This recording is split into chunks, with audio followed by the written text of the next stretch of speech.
नमस्ते बच्चों, आज हम कार्बन प्रतिरोध के वर्णकोड का अध्ययन करेंगे। कार्बन जो प्रतिरोध होता है, विद्युत व इलेक्ट्रॉनिक परिपथों में इनका प्रयोग किया जाता है और ये जो होते हैं किसी भी विद्युत परिपथ में महत्वपूर्ण भूमिका अदा करते हैं। जो कार्बन प्रतिरोध हैं, यदि हम उनकी संरचना देखें तो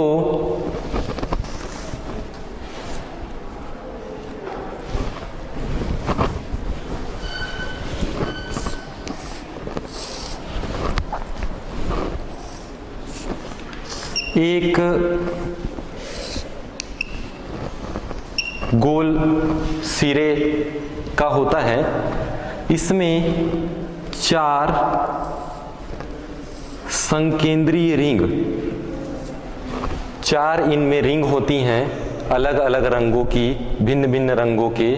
तो यहाँ पे ये देख रहे हैं हम, ये जो है ये संकेंद्रीय रिंग हैं। 4 समकेंद्रीय रिंग, या हम इसे बैंड भी कहते हैं, रिंग या बैंड। इनमें यदि हम पहला जो रिंग है उसे हम ए नाम दें, दूसरा जो रिंग है उसे बी, तीसरा सी और चौथा डी। इस प्रकार से 4 जो रिंग हैं उन्हें हम नाम देते हैं ए, बी, सी, डी।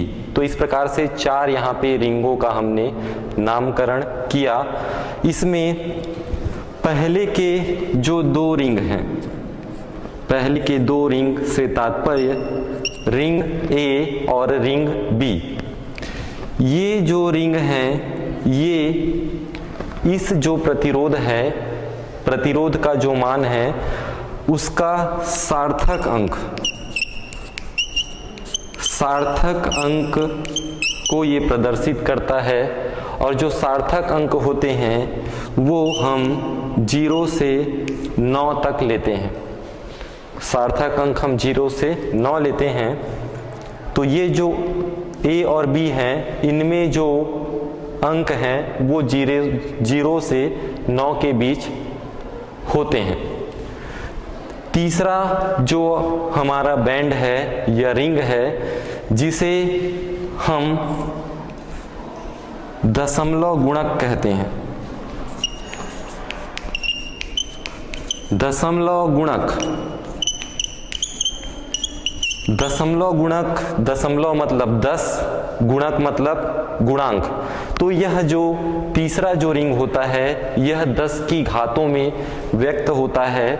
इसे हम 10 की घात 0 से 10 की घात 9 तक व्यक्त करते हैं।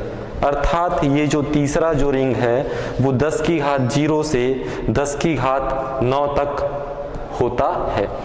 और जो चौथा जो रिंग है डी, जिसे हम कहते हैं, यह त्रुटि सीमा को व्यक्त करता है। प्रतिरोध है इसकी त्रुटि सीमा, और त्रुटि सीमा है यह प्रतिशत में होती है। त्रुटि सीमा को हम प्रतिशत में लेते हैं। यदि सुनहरा रंग हो, ये जो चौथा रिंग है, ये जो रिंग है, यदि आपको प्रतिरोध दिया गया है और उस प्रतिरोध में आप क्रमशः देखेंगे पहला रिंग, दूसरा रिंग, तीसरा रिंग और चौथा रिंग। तो जो चौथा जो रिंग है या बैंड है, ये सुनहरा रंग का यदि हो, सुनहरा, तो इस जो प्रतिरोध की त्रुटि सीमा है वह प्लस माइनस, हम लिखते हैं प्लस माइनस 5% हम लेंगे यदि यह सुनहरा कलर का हो। चांदी कलर का हो यदि ये चौथा रिंग सुनहरा कलर ना होकर यदि यह चौथा रिंग चांदी कलर का हो तो हम त्रुटि सीमा ±10% लेंगे और यदि ये चौथा रिंग या बैंड उस प्रतिरोध में ना हो, उस प्रतिरोध में यदि यह बैंड नहीं है, कोई भी रंग नहीं है, उस स्थिति में हम प्लस माइनस 20% हम इसे 20% लेंगे। तो इस प्रकार से कार्बन जो प्रतिरोध है उनका वर्ण कोड, ये हम वर्ण कोड का अध्ययन कर रहे हैं। तो इसमें आप याद रखिए, आपके परीक्षाओं के लिए ये काफ़ी महत्वपूर्ण है। उनमें ये जो शुरू के जो दो हैं बैंड, ये सार्थक अंक को प्रदर्शित करते हैं, उसके बाद दशमलव गुणक, उसके पश्चात त्रुटि सीमा। अब हम ये देखते हैं कि कोई सार्थक अंक रंग जो हैं वो भिन्न भिन्न होते हैं। उन रंगों के आधार पर उनके सार्थक अंक को हम बांटते हैं। उन्हीं रंगों के आधार पे हम दशमलव गुणक को भी बांटा जाता है और त्रुटि सीमा यथावत 3 या सुनहरा होगा या चांदी होगा या नहीं होगा, ये फिक्स है। त्रुटि सीमा में किसी भी प्रकार का परिवर्तन नहीं होता, सार्थक अंक और दशमलव गुणक में परिवर्तन होता है। तो आइए हम देखते हैं कि कौन से रंग के लिए कौन से रंग का सार्थक अंक का मान कितना है और उसका दशमलव गुणक कितना है। इसके लिए हम एक सारणी बनाकर अध्ययन करें।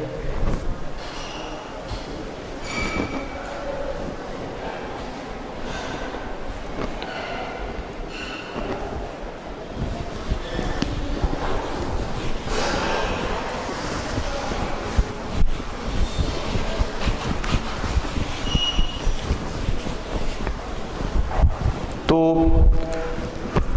सबसे पहले हम देखें यदि, तो सबसे पहले हम क्रमांक लिख लेते हैं, एक सारणी बनाते हैं। सबसे पहला कॉलम क्रमांक, इसके पश्चात रंग, कौन कौन से रंग होंगे और उन रंगों का सार्थक अंक,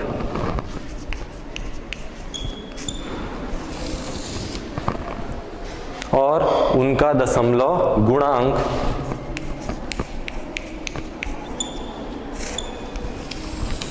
और त्रुटि सीमा।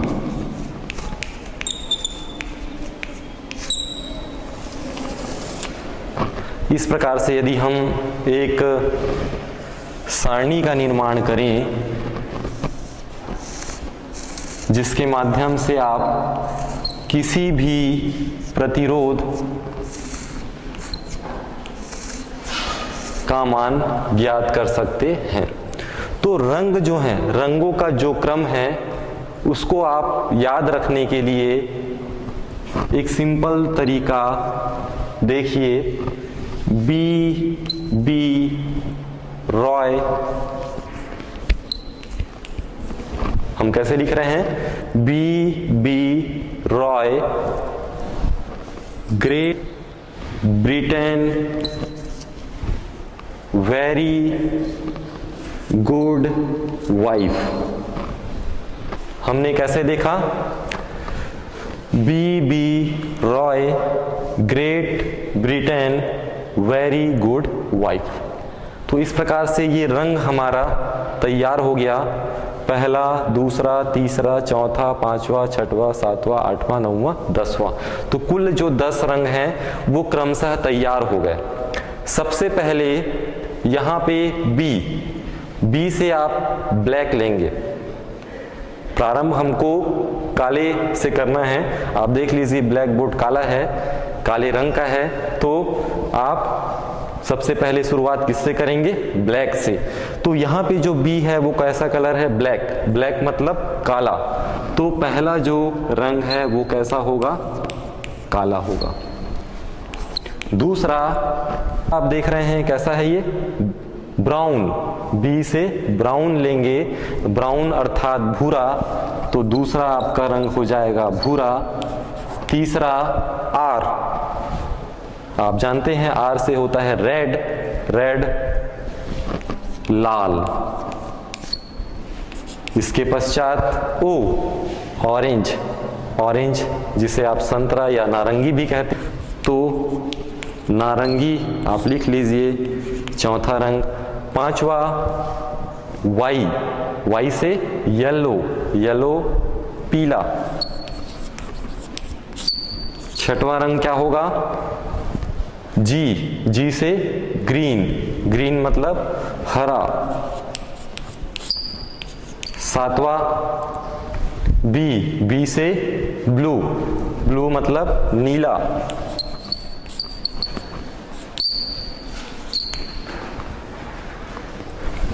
वी वायलेट, वायलेट बैगनी।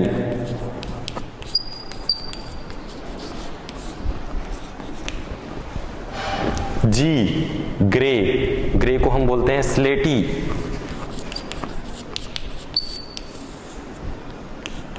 और 10वें नंबर पे आप देखते हैं डब्लू वाइट, वाइट मतलब होता है सफेद।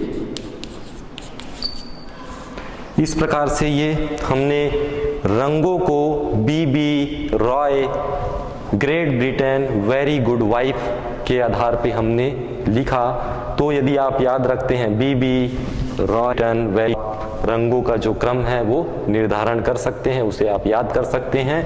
पहला, दूसरा, तीसरा, चौथा, पांचवा, छठवां, सातवां, आठवां, नौवां और 10वां, ये 10 कलर आपने लिख लिए। 10 रंग होते हैं प्रतिरोध में।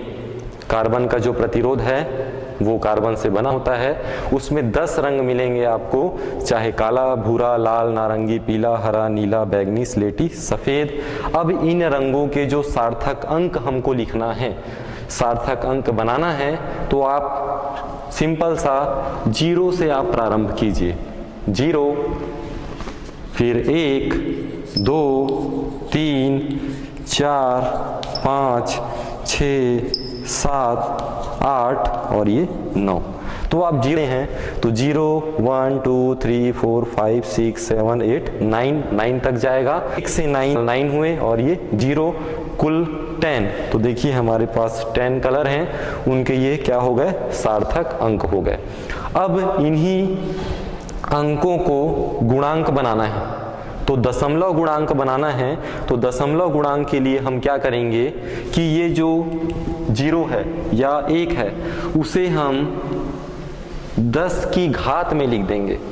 तो ये हो जाएगा 10 की घात 0, 10 की घात 1, घात 2, 10 की घात 3, 10 की घात 4, 10 की घात 5, 10 की घात 6, 10 की घात 7, 10 की घात 8 और 10 की घात 9। तो इस प्रकार से ये गुणांक, दशमलव गुणांक भी आपका तैयार हो गया। और त्रुटि सीमा आप जानते हैं कि 3 कलर हैं।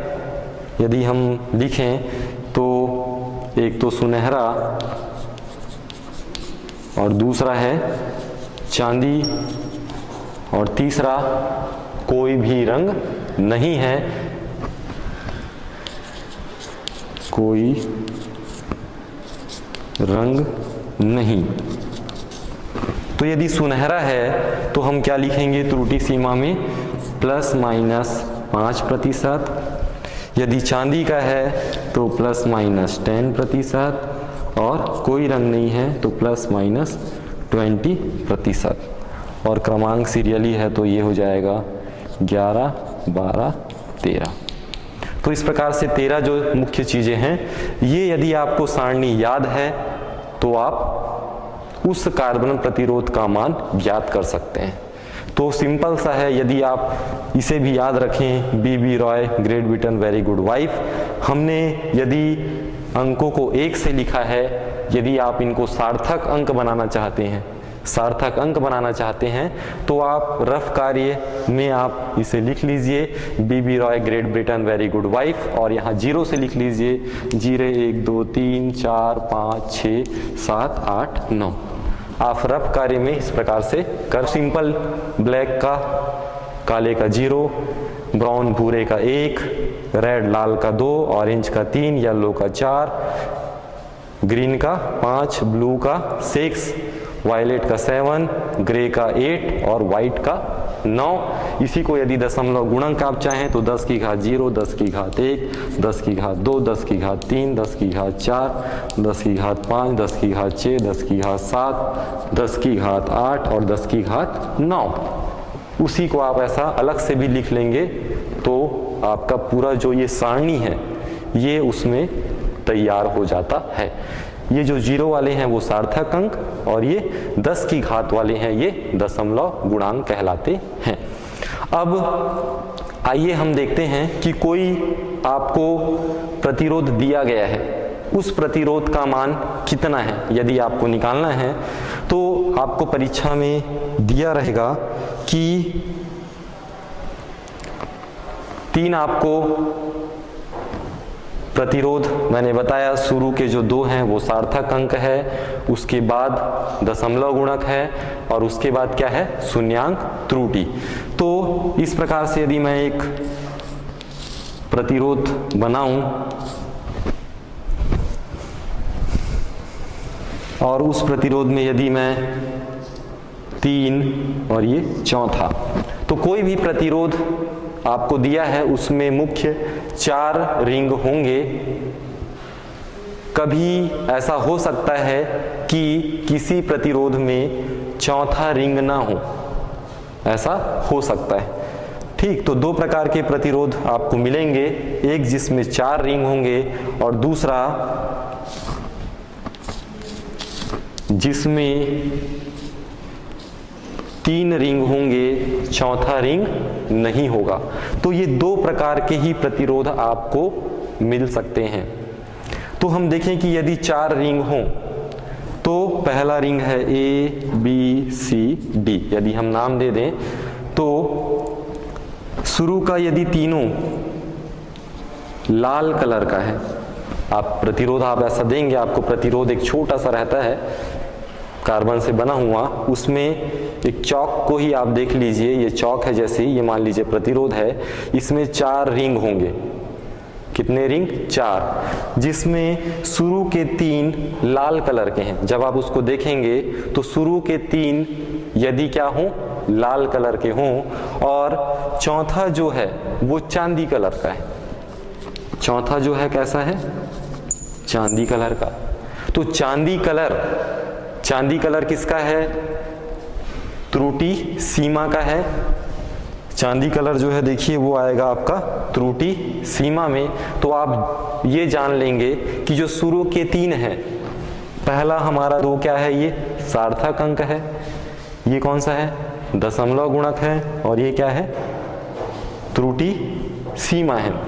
तो पहला जो है हमारा कौन से कलर का है, लाल, तो हम लिखेंगे पहला जो है वो लाल कलर का है।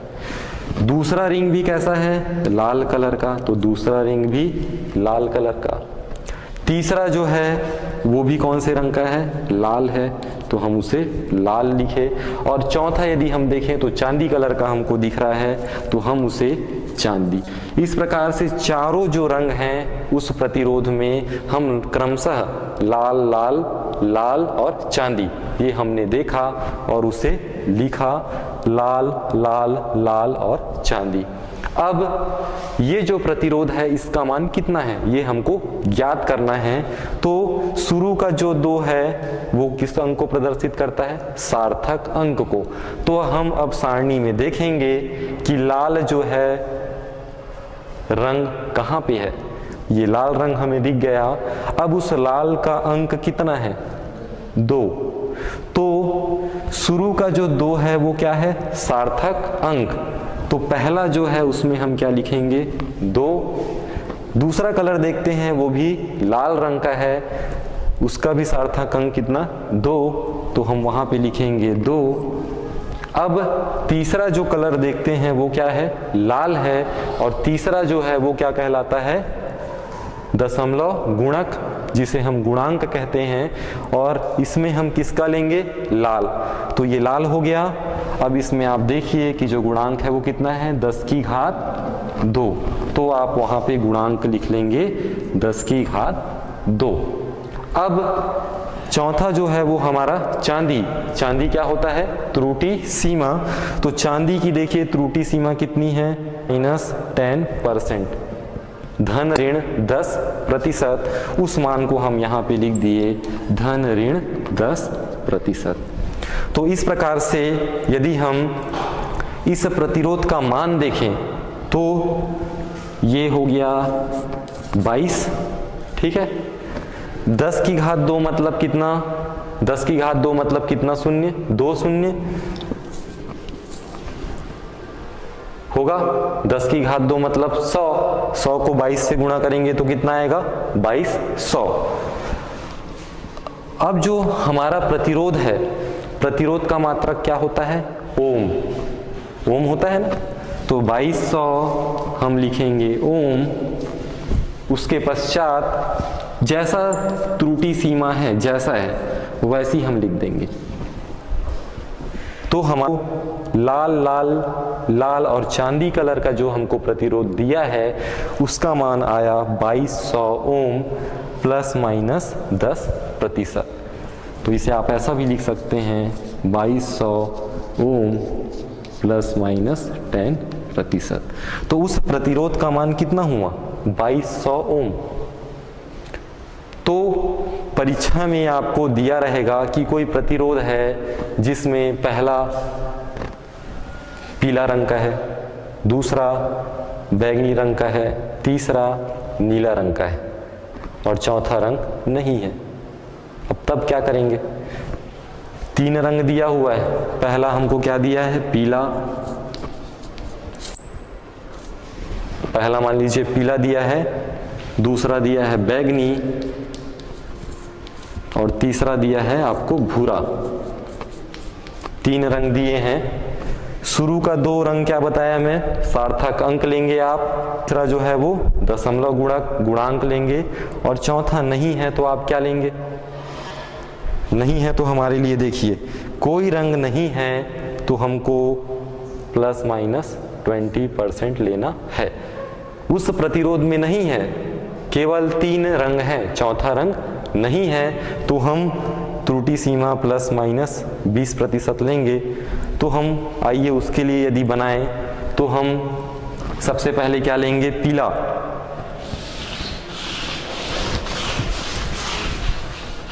तो पहला कलर क्या आएगा? पीला। उसके बाद क्या आएगा? बैंगनी। उसके पश्चात भूरा और कोई रंग नहीं है तो हम क्या लिख देंगे? कोई रंग नहीं। अब पीला के लिए हम देखते हैं सार्थक अंक। तो आप टेबल से देखेंगे कि पीला के लिए सार्थक अंक कितना है? 1 2 3 4 5, तो ये हो गया 4। तो पीला के लिए सार्थक अंक है 4। बैंगनी के लिए हम देखें 7 और भूरा जो है वह क्या आएगा? दशमलव गुणक 10 की घात 1 और कोई रंग नहीं है तो ±20% ये होगा। इस प्रकार से यह 47 और 10 की घात 1 मतलब 10। 47 का आप 10 से गुणा करेंगे तो 470 ओम और क्या कहेंगे उसे आप? ±20%। 470 ओम ±20%, ये इसका मान होगा।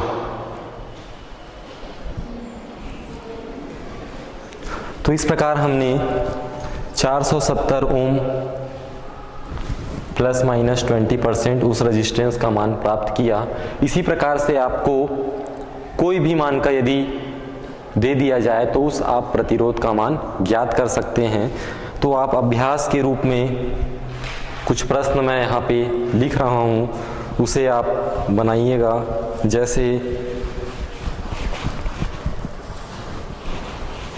आप कोई भी प्रतिरोध का मान मौखिक भी बता सकते हैं। जैसे मैं पहला मान लिखा, पहला रंग लाल, हरा और नारंगी। 3 रंग आपको दिए गए हैं, पहला लाल, दूसरा हरा, तीसरा नारंगी। तो आप इसका मान निकाल सकते हैं। दूसरा, यदि आपको लाल, हरा, नीला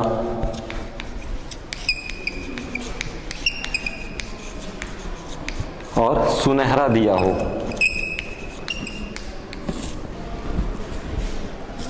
तो उस प्रतिरोध का मान क्या होगा। और इसी प्रकार से पीला, बैगनी,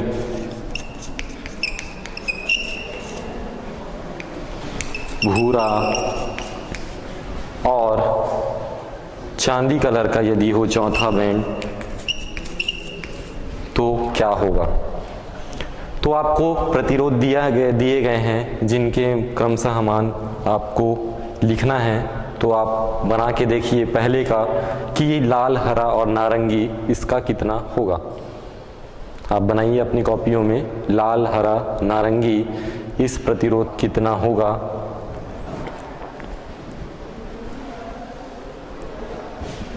इस सारणी की सहायता से आप हल कीजिए। देखिए, लाल का पहला रंग है, पहला कलर है, तो लाल का सार्थक अंक क्या है, 2 है, तो उसे आप वहाँ पे लिखिए। लाल का जो है सार्थक अंक 2। उसके पश्चात हरा, देखिए हरा कहाँ पे है, हरा का सार्थक अंक कितना है, 5, उसे वहाँ पे लिखिए 5। तीसरा जो है वो नारंगी है, तो नारंगी का हम क्या लेंगे, दशमलव गुणक 10 की घात 3। और इसको हम यहाँ पे लिख देते हैं, नारंगी का आगे लिख देते हैं 10 की घात 3। और यहाँ पे चौथा जो रंग है नहीं है, तो हम क्या लिखेंगे, ±20%। तो इस प्रकार यदि आप देखें तो आप इसे इस रूप में भी लिख सकते हैं कि 25 गुणा 10 की घात 3 ओम ±20%। आप इसे ऐसा भी लिख सकते हैं, 25 शुरू का जो मान है उसमें 10 की घात 3 मतलब 1000 का क्या होगा, गुणा होगा। तो कुछ मान जैसे बड़े हैं, 10 की घात 8 आ गया, 10 की घात 9 या 10 की घात 7, ये तीसरे रंग में आ गया।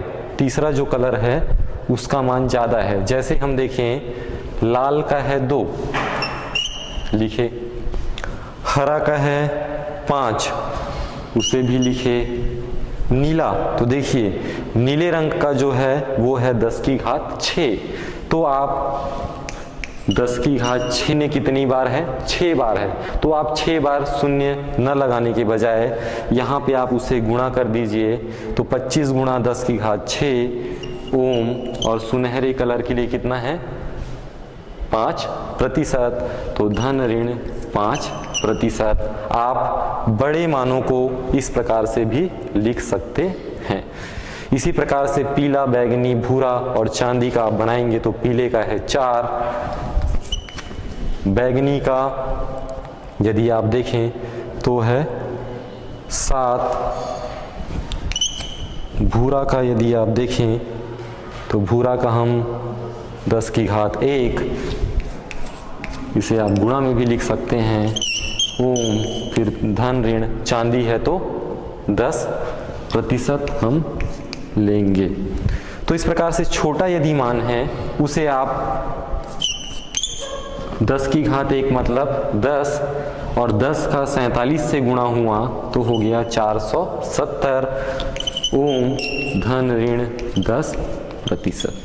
तो आप इस प्रकार से भी हम लिख सकते हैं। तो चाहे आप इसे इस रूप में लिखिए, चाहे आप इसे 25 फिर 10 की घात 3 मतलब 3 शून्य लगाइए ओम ±20%। आप इसे ऐसा भी लिख सकते हैं, दोनों मान सही हैं। 25 गुणा 10 की घात 6 तो 25 के बाद आप कितना शून्य लगाएंगे, 6 शून्य लगाएंगे। उसके पश्चात ओम प्लस माइनस 5%, ऐसा भी आप उसे लिख सकते हैं। तो आप बड़े मानों को इस प्रकार से भी लिख सकते हैं, दोनों सही है। तो इस प्रकार से हम कोई भी प्रतिरोध दिया हो, इस सारणी के माध्यम से हम उस प्रतिरोध का मान ज्ञात कर सकते हैं। तो ये आप याद रखिएगा, BB Roy, great Britain, very good wife, 0 से 9 और 10 की घात 0 से 10 की घात 9। एक बात मैं और बता दूं कि यदि हम किसी की घात में 0 लगा देते हैं तो उसका मान कितना हो जाता है, 1। तो देखिए 10 की घात 0 है तो उसका मान कितना होगा, 1। तो किसी में यदि हमारा तीसरा जो रंग है वो क्या हो, काला हो, तीसरा रंग क्या होगा, काला, तो हम उसके स्थान पे क्या लिखेंगे, 10 की घात 0 लिखेंगे या 10 की घात 0 बराबर 1 लिखेंगे।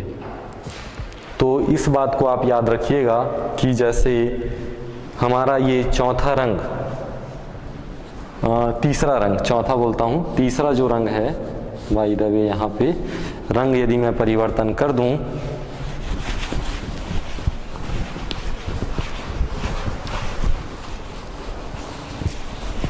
लाल हरा, उसके बाद हम लिख देते हैं काला, लाल हरा काला। तो लाल का कितना है, 2, हरा का कितना है, 5, काला का यदि हम देखें तो 10 की घात 0 गुणा 10 की घात 0, और कोई रंग नहीं है तो हम क्या लिखेंगे, प्लस माइनस 20 या 20%। अब हम इसे ऐसा करेंगे, 25 गुणित 10 की घात 0 मतलब उसका मान होता है 1 ओम, यहाँ पे भी आप ओम लगा लीजिए, प्लस माइनस 20%। अब 25 का 1 से गुणा करेंगे तो 25 से कम ओम धन ऋण 20%। तो इस प्रकार से लाल, हरा और काला और कोई रंग नहीं है हमारे पास,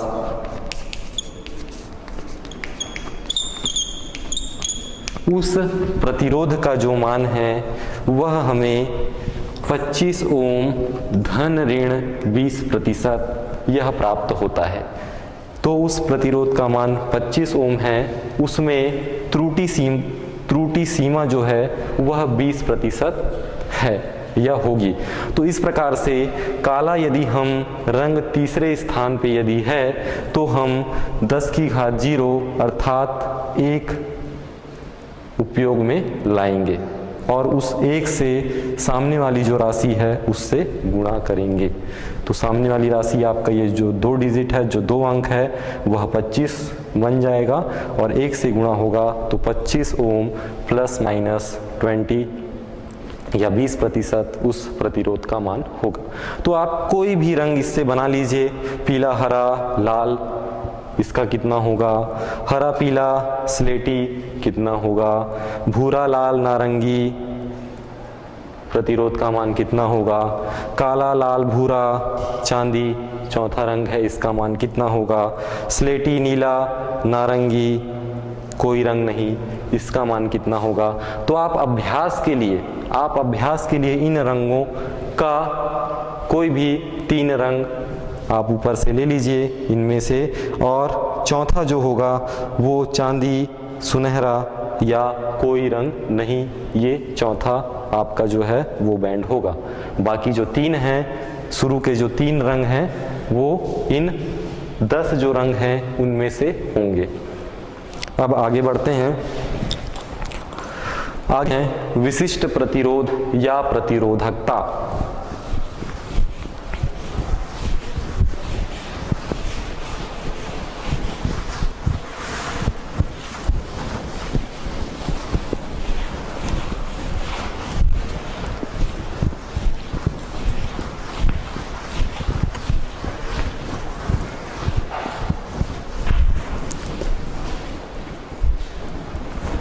विशिष्ट प्रतिरोध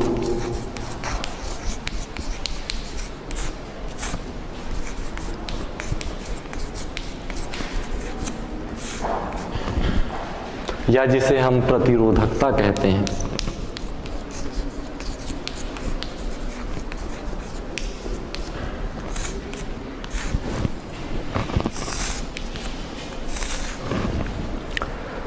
विशिष्ट प्रतिरोध या प्रतिरोधकता। आप जानते हैं कि प्रतिरोध जो है हम कैपिटल R से उसे प्रदर्शित करते हैं और एक जो प्रतिरोध होता है वह चालक के लंबाई के अनुक्रमानुपाती होता है। तो पहला हम यदि देखें तो चालक की लंबाई के अनुक्रमानुपाती होता है। तो कोई भी प्रतिरोध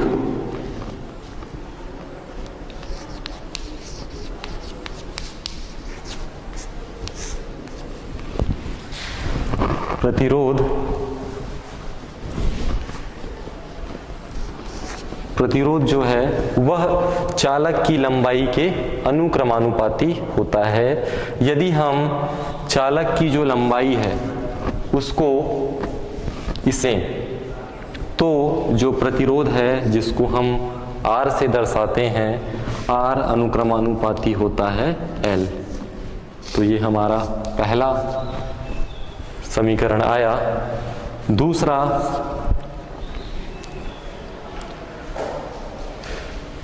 चालक का जो क्षेत्रफल है क्षेत्रफल के व्युत्क्रमानुपाती होता है प्रतिरोध। तो जो प्रतिरोध है वह चालक के क्षेत्रफल जिसको हम लोग कैपिटल A से यदि दर्शाएं तो चालक A के व्युत्क्रमानुपाती होता है। तो हम देखें कि R व्युत्क्रमानुपाती मतलब 1/A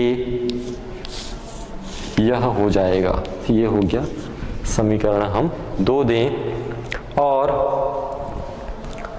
तीसरा जो प्रतिरोध है वह निर्भर करता है उस पदार्थ की प्रकृति पर।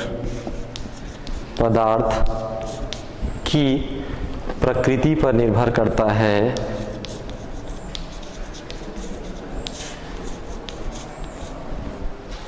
तो इस प्रकार से हम देखें तो प्रतिरोध जो है लंबाई के अनुक्रमानुपाती या समानुपाती होता है। प्रतिरोध क्षेत्रफल के व्युत्क्रमानुपाती होता है और प्रतिरोध पदार्थ की प्रकृति पर निर्भर करता है। अब इन दोनों समीकरण 1 और समीकरण 2 को आपस में मिलाने पर यदि हम दोनों समीकरण को आपस में मिला दें तो R समानुपाती। अब हम इन दोनों समीकरण को मिला रहे हैं तो L देखिए इसके अंश में L है और यहाँ पे 1 है तो इस L का 1 से गुणा होगा तो आपको मिलेगा L और अपॉन में है A। तो दोनों को मिलाने पर जो समीकरण हमको मिलेगा R समानुपाती L/A। और जब हम कोई भी समानुपाती का चिन्ह हटाकर उसके स्थान पर बराबर लगाते हैं तो एक नियतांक हम लेते हैं और उस नियतांक को हम R बराबर ये अनुक्रमानुपाती हम हटा रहे हैं इसके स्थान पे हम लोग नियतांक जिसे रो कहते हैं ये जो प्रतीक है इसे हम रो कहते हैं रो। तो R बराबर रो और साथ में हमारा जो राशि है L/A उसे हम वहाँ पे लिख देंगे। तो R बराबर रो इंटू L/A ये हमें मिलेगा। और ये जो हमारा रो है इसे ही विशिष्ट प्रतिरोध या प्रतिरोधकता कहते हैं। ये हमारा जो रो है इसे ही हम क्या कहते हैं? विशिष्ट प्रतिरोध या प्रतिरोधकता। अब यदि लंबाई L क्या है? लंबाई है, इसका मान यदि एक हो, एकांक हो, इकाई लंबाई का हो और क्षेत्रफल भी यदि एक इकाई का हो तो जो प्रतिरोध है R वो विशिष्ट प्रतिरोध के बराबर हो जाएगा। इस प्रकार हम कहेंगे कि चालक के इकाई आयतन के प्रतिरोध को उसकी प्रतिरोधकता कहते हैं। यहाँ पे देख रहे हैं कि जो लंबाई है वो हमारा इकाई है और जो क्षेत्रफल है वो भी इकाई अर्थात एक है। तो जब इकाई आयतन के प्रतिरोध को R हमारा प्रतिरोध है, इकाई आयतन का कोई प्रतिरोध है, वही उसका क्या कहलाएगा? विशिष्ट प्रतिरोध, या जिसे हम प्रतिरोधकता भी कहेंगे। तो जो विशिष्ट प्रतिरोध है उसे ही हम प्रतिरोधकता कहते हैं। और प्रतिरोधकता का मान या विशिष्ट प्रतिरोध रो का मान यदि हम यहाँ से निकालना चाहें इस समीकरण से, तो रो बराबर इस ए को हम इधर पक्षांतर या तिर्यक गुणा करेंगे तो आपको मिलेगा R इंटू ए अपॉन ये राशि L कहाँ आ जाएगी? नीचे। तो इस प्रकार से विशिष्ट प्रतिरोध का मान इस समीकरण से देखें तो रो बराबर RA अपॉन L हमें प्राप्त होगा। रो विशिष्ट प्रतिरोध या प्रतिरोधकता है, R जो है वो प्रतिरोध है, A क्षेत्रफल है, L लंबाई है। तो इस प्रकार से विशिष्ट प्रतिरोध रो बराबर RA अपॉन L ये हमें प्राप्त हुआ। अब हम इसका यदि विमीय सूत्र देखें कि विशिष्ट प्रतिरोध या प्रतिरोधकता का विमीय सूत्र क्या होता है, तो हम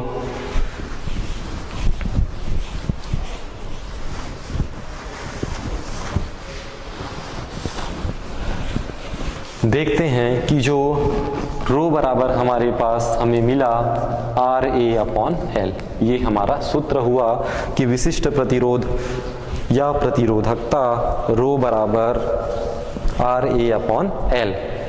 अब इनमें हमको R का विमीय सूत्र पता होना चाहिए, क्षेत्रफल और लंबाई, तभी हम इस विशिष्ट प्रतिरोध या प्रतिरोधकता का मान ज्ञात कर सकते हैं। तो सबसे पहले हम R का मान देखें। R हमारा है प्रतिरोध जिसका विमीय सूत्र होता है ML स्क्वायर T-3 और A-2। जैसा कि हम पूर्व की हमने निकाल चुका है कि प्रतिरोध का जो विमीय सूत्र वह ML स्क्वायर T-3 A-2 होता है। क्षेत्रफल अर्थात लंबाई गुणा चौड़ाई होती है, तो L square L into L, ये हमें L स्क्वायर प्राप्त होगा। अपॉन में यदि हम देखें तो लंबाई है L जो है लंबाई से हम क्या लेंगे? L। तो इस प्रकार से प्रतिरोध का हमने विमीय सूत्र लिखा, क्षेत्रफल L स्क्वायर और लंबाई L लिखा। इसके पश्चात हम देखते हैं तो यहाँ पे L है और यहाँ पे L स्क्वायर, तो अंश और हर में राशि यहाँ पे घात में है 1, तो आप यहाँ से एक राशि इसमें से कट जाएगी तो 2L में से कितना L बचेगा? 1L बचेगा। और वह L स्क्वायर के साथ आधार समान हो तो घात जुड़ जाते हैं, तो L वर्ग और L की घात 1 ये आपस में जुड़ेंगे तो L वर्ग और L की घात 1, L की घात क्या हो जाएगा? 3। तो इस प्रकार से हमें विमीय सूत्र प्राप्त होगा M L की घात 3 T की घात ऋण 3 और a की घात ऋण 2। तो इस प्रकार से ये हमारा रो का विमीय सूत्र, रो अर्थात विशिष्ट प्रतिरोध का विमीय सूत्र हमें मिला।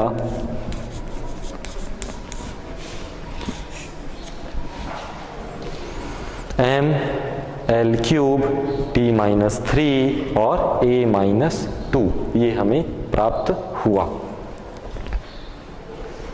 अब ये विशिष्ट जो प्रतिरोध है या प्रतिरोधकता है किन किन कारकों पर निर्भर करता है, आइए हम देखते हैं कि यह किन किन कारकों पर निर्भर करता है।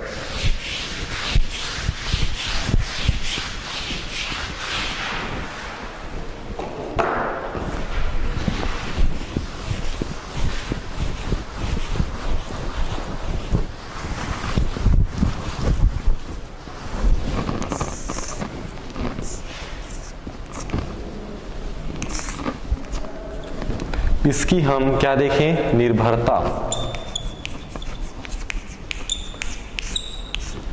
किन किन कारकों पर यह निर्भर करता है, तो आपने अभी देखा कि रो बराबर RA/L ये हमें प्राप्त हुआ।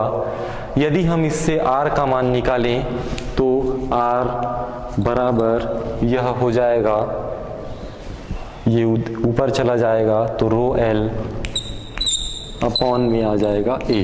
तो इस प्रकार से हम देखें कि जो प्रतिरोध है R बराबर रो L अपॉन A। पुनः हम समीकरण ले रहे हैं जो हमने प्राप्त किया था, और आप जानते हैं कि पूर्व में जो प्रतिरोध है R, प्रतिरोध जो R का मान हमने निकाला था वह था 2m upon NE² tau into L upon A। ये हमने पूर्व में निकाल चुका है।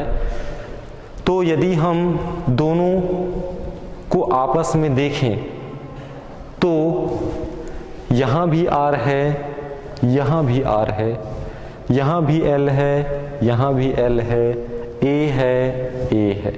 तो दोनों को हम आपस में यदि तुलना करें तो आप पाएंगे कि ये जो रो है, देखिए ये जो रो है उसके स्थान पे यहाँ पे है 2m अपॉन NE² टाउ। तो दोनों का यदि हम देखें तो हम रो बराबर क्या लिख सकते हैं, 2m अपॉन NE² टाउ। तो दोनों समीकरण को यदि हम देखें तो रो का मान आया 2m अपॉन NE² टाउ। अब देखते हैं कि इनकी निर्भरता किन किन कारकों पर होती है। तो पहला देखिए कि बटे में क्या है, n। n जो है वो चालक की प्रकृति है कि किस प्रकार की प्रकृति पर निर्भर करता है। तो हम देखते हैं कि रो बटे में होने के कारण हम उसे कहेंगे व्युत्क्रमानुपाती होता है। किसी भी चालक का विशिष्ट प्रतिरोध प्रकृति पर निर्भर करता है तो उसके व्युत्क्रमानुपाती होता है। तो रो व्युत्क्रमानुपाती 1/n। यदि इलेक्ट्रॉन की संख्या अधिक है, रो हमारा विशिष्ट प्रतिरोध है n, जिसे हम कहते हैं इलेक्ट्रॉनों की संख्या। n हम लेते हैं इलेक्ट्रॉनों की संख्या जो कि प्रकृति पर निर्भर करता है। तो यदि हम चालक लें उसमें यदि अधिक है तो विशिष्ट प्रतिरोध का मान कम होगा। इलेक्ट्रॉनों की संख्या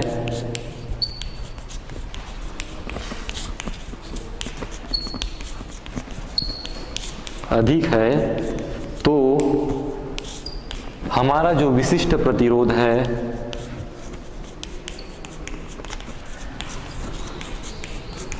वह कैसा होगा, कम होगा।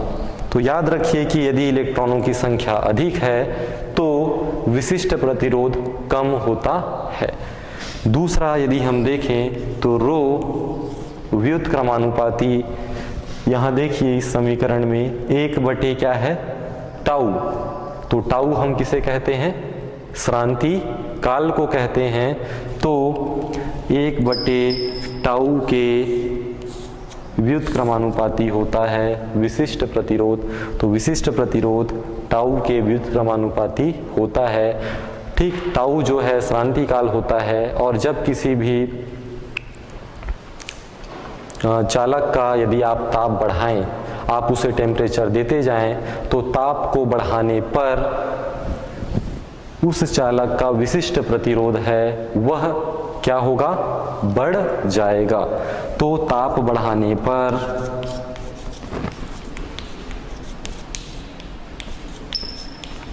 क्या होता है, विशिष्ट प्रतिरोध,